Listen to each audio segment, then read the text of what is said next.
I guess talk about the opportunity you got ahead of you this morning. Just a great opportunity to go out there and prove myself, and as well as guys like myself, Jalen Carter, Warren Brinson, Nas Stackhouse. We usually get a chance to go out there and prove ourselves to our coaching staff and to our teammates.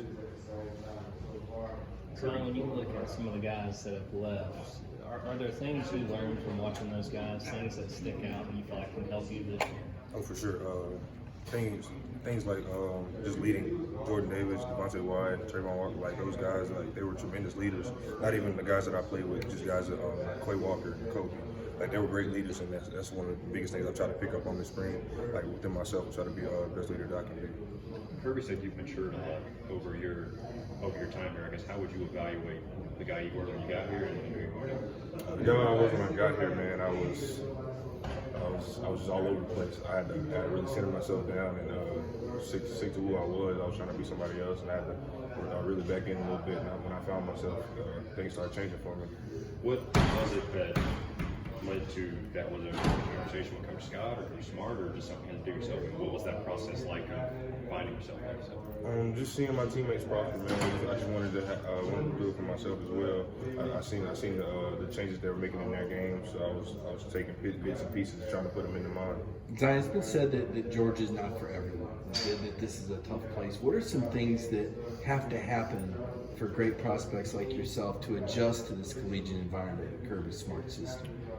Georgia, it's a great place. It's a humbling place as well. Like we tell guys during recruiting, if you don't want to come work, don't come here. Like if you want to be a great college athlete, if you want to find out who you are from the door. If you don't want to work, don't come here. Now, Kirby, I asked Kirby about the microphone today. Has the microphone found you before? Because some guys say you don't escape the microphone. Nah, you don't escape. It's like a big eye in the sky. He's everywhere. He can see you. If he's on field one, he's gonna see you on field two.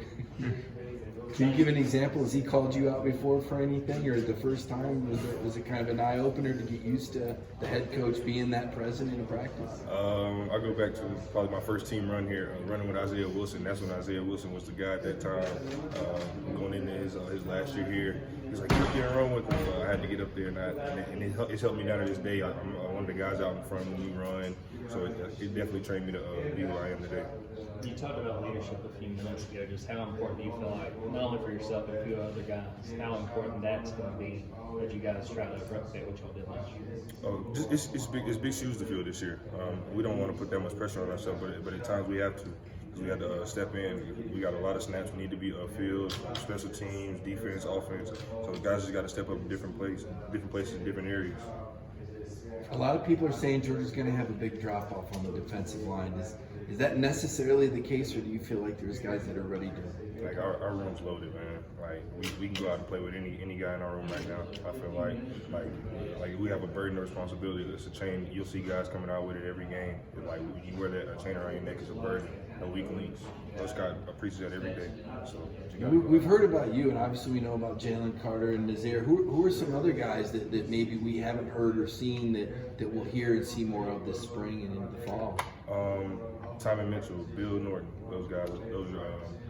Those are two of my roommates my freshman year. The guys hadn't had a lot of exposure, had a lot of time, but this spring they have a chance to show themselves and show the value. What about Warren Brinson? Warren brings a lot of value in our pass rush, run defending. He's a great asset to our defense.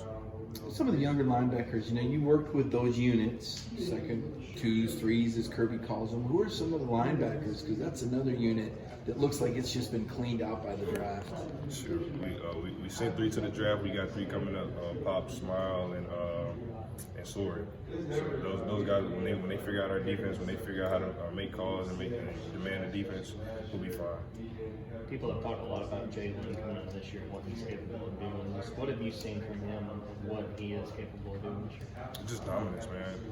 Every day he steps on the field like he wants to do better. He wants to get better. And whenever he wants to go, like nobody can stop him. And it's just him. Zion, what do you play in I played a 3-tech, anything from a shade to a 5 technique. Who do you see stepping in and taking that 0? Me and Jalen Carter, we both got to take on that role. really any of us, me, Jalen, Nas, we just got to take on that role that Jordan and Devontae left. You may be repeating now, I'm just coming over here, but obviously, you watch the NFL Combine, there's some huge shoes to fill. What's your attitude about that? You and the other D-line about, we've been waiting for this opportunity to. Yes, sir. Just going out there and giving our best every day. Just going out there, wanting to improve, wanting to get better at our craft. Just wanting to do better, wanting to step up for the team, for the defense. I guess it's not necessarily